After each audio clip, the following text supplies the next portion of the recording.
guys, we are back in another episode of Group 1 podcast, and in today's topic, we will be discussing the dependency of students in AI tools and search engines.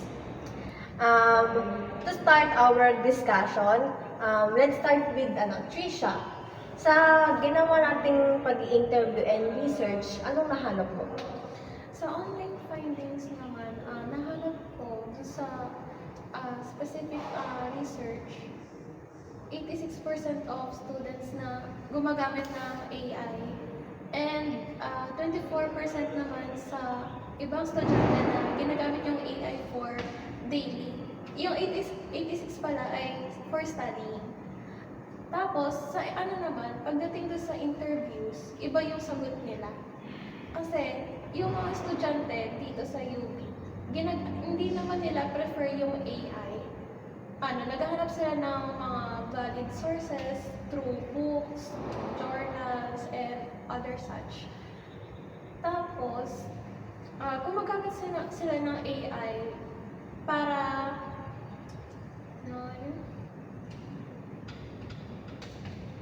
mag-look deeper sa topic na gusto nilang gusto nilang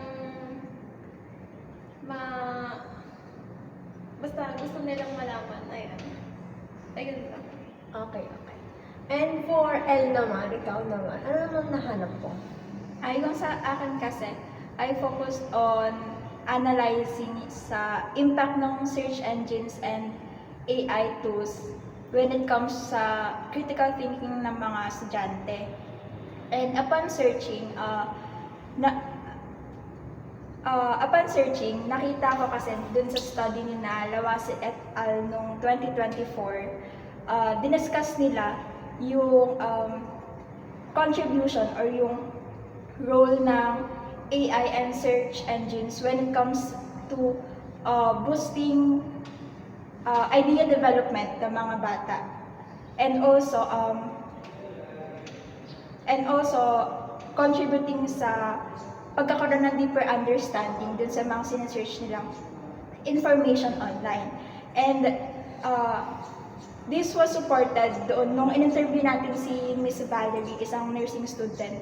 Sinabi niya na may similarity yung findings ng online research and answers ni Miss Valerie kasi pinoint out ni interviewee na yung impact towards critical thinking sa mga estudyante parang depends on how individuals or how users approach it. Parang sinabi rin kasi na dun sa article na yung findings nila, such as yun nga, yung contribute sa idea development and further understanding depends to person. And yun, para ang pinaka-conclusion ng dalawa na nag-a-align sila is that hindi fixed yung impacts ng mga AI and search engines when it comes sa user since iba-iba rin yung paggamit ng mga tao sa kanya. And moreover, may isa pa kasing akong article na kinonsider from the Fast Forward team nung 2024 din. The Fast Forward 2024. Sinabi doon na yung despite the benefits such as accessibility and convenience na binibigay ng AI, meron siyang negative impacts dun sa mga users such as yung over-reliance nga. And upon interview, sinagot to or sinuport yung claim na to ni Mr. Zach wherein sinabi niya na since one click away na nga lang yung mga information online, nakaranas siya ng mas pagkatamad when it comes to searching information. yes. Napakadaming findings ni Elle. And let's move over to kay Aliyah. Yung akin naman, focus siya sa kung gaano kadalas or how often student do fact check their results from AI. So, based on a search ko by a study of Winberg and Zane, sabi nila, students don't often fact check AI or search engines due to lack of knowledge and experience. Kung ano yung nilabas ng AI, yun yung sinasagot ng student. Pero contradicting naman yung sagot ni Gabriel at ni Kuya Harry na i-interview natin na sabi nila, chinecheck din daw nila yung validity and accuracy ng AI. So, for me, I think it depends siguro mas madaming students na hindi na pina-fact check, but there are still students na nagba-validate and nag-fact check ng AI. And for Ace naman, Yung akin kasi, nakafocus yung aking analyzing sa information ng AI at kung paano ito nasosolve ng mga students. Pero din ang na-research ko ay mostly na nailalabas ng AI is either gawa-gawa lang niya or kung ano lang ang gusto niya maisabi, yun lang ang ilalabas niya. Pero some of the information na nilalabas ng AI ay nasa internet din. Kaya nung in-interview natin si Zach at si Gabriel, sinabi naman nila kapag may misinformation or hindi sila sigurado na yung information na binigay ni AI ay fina-fact check naman nila. At saka sinisigurado din nila na yung kanilang tanong kay AI ay tama at nasa internet din. Sinisigurado din nila na walang may reassurance or validity nga yung mga sinasabi ni AI at para hindi din sila ma-misinformation sa kanilang isasagot sa activities nila. Yun lang. I see. And for mag-aaral naman, Based on my assigned question, na-influence yung students mag-use ng AI because of when it comes yun sa mga research, sa mga thesis, mga hard question, pag may mga word sila na may mga word or may mga activity sila na hindi nila masagutan, talagang na-use nila yung ChatGPT as help para yun nga masagot nila yung lahat ng gusto nilang makuha. Okay. And for our last discussion is, ano magiging epekto sa mga estudyante kapag nawala ang AI tools at search engines sa kanilang school performance? Sabi sa research na karamihan and mostly all of students use AI and search engines for their schoolworks and activities, which is kinonfirm ng ating dalawang interviewees na sina Mia at si Jeric.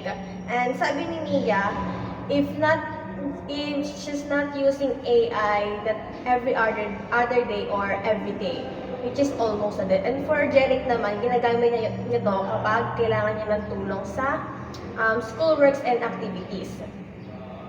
And epekto naman sa kanilang dalawa ng if ever na maging unavailable ang AI tools and search engines. Ang sabi sa research and studies na if mawala ang AI tools and search engines para sa mga estudyante, magkaka-epekto ito sa kanilang mental health kasi malaki ang tulong nito sa kanila para mapadali yung mga task nila which contributes to their mental health. Kaya magkakos ito ng negative emotions sa mga students. Pero sa ating dalawang interview sa si Mia at ang Jeric, ang sabi ni Jeric, if ever na mawala ang AI tools and search engines, ay mahirapan siya gumawa ng mga activities and schoolworks kasi dito siya nag-rely kasi mas napapadali yung mga gawain niya. And for Mia naman, magiging responsible siya sa paggamit ng ibang sources to search for information such as books and lectures. And yun din ang sabi sa ibang research na mag-opt ang mga ibang students for other alternatives in case na mawala ang AI tools and search engines. Sa dalawa naman, wala naman silang sinabi or mention about effects of unavailability of search engines and AI tools sa kanilang mental health. And yun lang. So, ang conclusion natin ay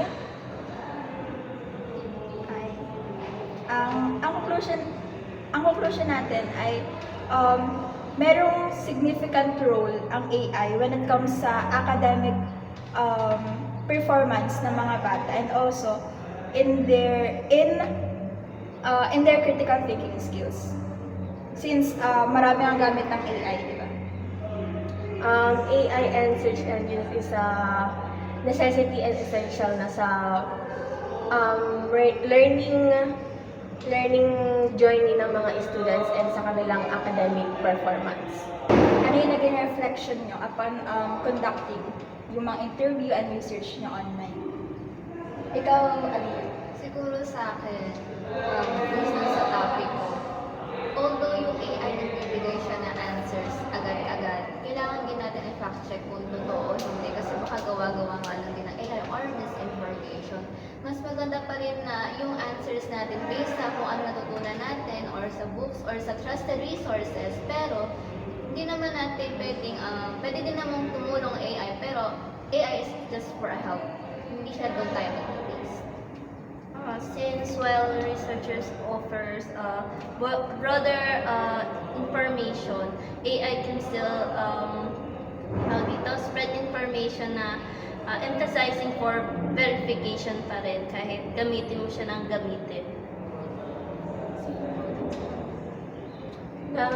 For reflection ko naman ay malaki talaga yung tulong ng AI tool at saka search engines kasi napapadali talaga yung yung mga tasks natin and school works. Lalo na kapag kailangan mo ng kumuha ng mga RRL or other resources, with AI, siya na yung magbibigay sa'yo ng mga pwede mo hanapin. Like, hindi mo na kailangan mag-visit ng mga marami pang sites just so babasahin mo siya for a long time kasi hindi naman yung hinahanap mo. Kaya nakakatulong din siya sa academic performance at saka mental health ng mga students. And then para naman sa akin, ang na-realize ko lang is, although marami ng benefits yung AI, kailangan nandun pa rin yung limit natin when using it. Kasi syempre, although marami siyang benefits na binibigay sa atin as a students, dapat nandun pa rin, may kaakibat pa rin siyang consequences kapag na-misuse. And for mag-aaral naman, Para sa naman sa reflection, syempre as a student, sobrang kailangan ko din ng AI. Lagi ko siyang nagagamit yun, per class. Kapag yung may mga word na hindi ko maintindihan, may mga word na hindi ko kayang question na hindi ko kayang sagutin, syempre AI, nalapit ako sa AI para matulungan ako. When it comes kasi sa AI, may positive and negative yan. Ang positive kasi syempre AI nga na tutulungan nila tayo sa mga question na gusto nating masagot. Then ang negative effects naman kasi sa atin diyan, parang hindi na tayo nagki-critical thinking na para masagutan natin yung gusto nating makuhang sagot. Yun, ganun yung negative. Yan, after reflecting naman, let us dive deeper doon sa mga skills na na-hone nyo during this activity. Ano yung mga sa tingin nyo na-develop or yung mga natutunan nyo when during your research and your interview? sa akin, ngayon ko lang siya na-try actually nung itong research na to na I can ask ChatGPT, which is an AI tool, to search sources for me para i-visit ko na lang yung isa-isa para i-check kung nandun ba yung hinahanap ko. And that has helped me to save much more time in doing my research. Ikaw, Aliyah. Siguro ako, even yung research ko based on article naman talaga, I guess sa akin, sa pag-research ko, ChatGPT or other AI tools can help us to analyze more complex information na sa atin din naman galing. And I think mas gumana yung critical skills ko because of this interview and this research. I guess para sa akin is, kahit nagamit naman lagi ako ng ChatGPT, kailangan ko pa rin i-assure yung sarili ko na minsan hindi tama yung information na nasa kanya. Pero pwede ko naman din siya gamitin kung if ever na nagmamadali nga ako sa aking mga activities or any other researches. Pero with reassurance lang. I use ChatGPT as provider of the sources, and when I read those sources, I acquire critical thinking skills kasi I tend to dive deeper sa information na yun. Kasi hindi pa rin yung sapat.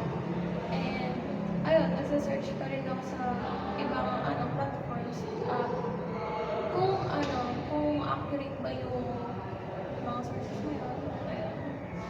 And for mag-aaral naman, While conducting this activity, ang skill na na-develop ko is, in my opinion lang naman, is tiwala sa sarili. Kasi hindi naman lahat ng question or hindi naman lahat ng mga activity na gagawin natin isiasa natin sa AI. Kasi syempre may sarili naman tayong pag-iisip. Kung hindi natin kaya sagutan, andyan naman yung mga library, may books naman, may mga research naman, pero hindi hindi research na i-research sa AI. Kasi ang AI more on detailed na talaga doon. Pero kung ako naman ang tatanungin, syempre kailangan din natin matuto na sa libro tayo kumuha ng mga detailed na kailangan nating sagutin. Ganon. And sa akin naman, feeling ko during this activity, mas natutunan ko maging responsible when it comes to sorting yung mga information na nakukuha ko sa internet. Kasi syempre, aware naman tayo na hindi lahat valid or hindi naman credible yung mga sources na lumalabas sa internet. And aside doon, mas natutunan ko din na mag-approach sa mga tao since isa din ako sa mga kasama sa nag-interview. Yun. And syempre, 'di ba, since hindi naman 'to yung initial plan natin, gumana yung skills natin in problem solving. and saka adaptability. Tama. Yun lang for today's episode, and I hope everyone gain something and learn something from this, and we all hope to see you in another episode.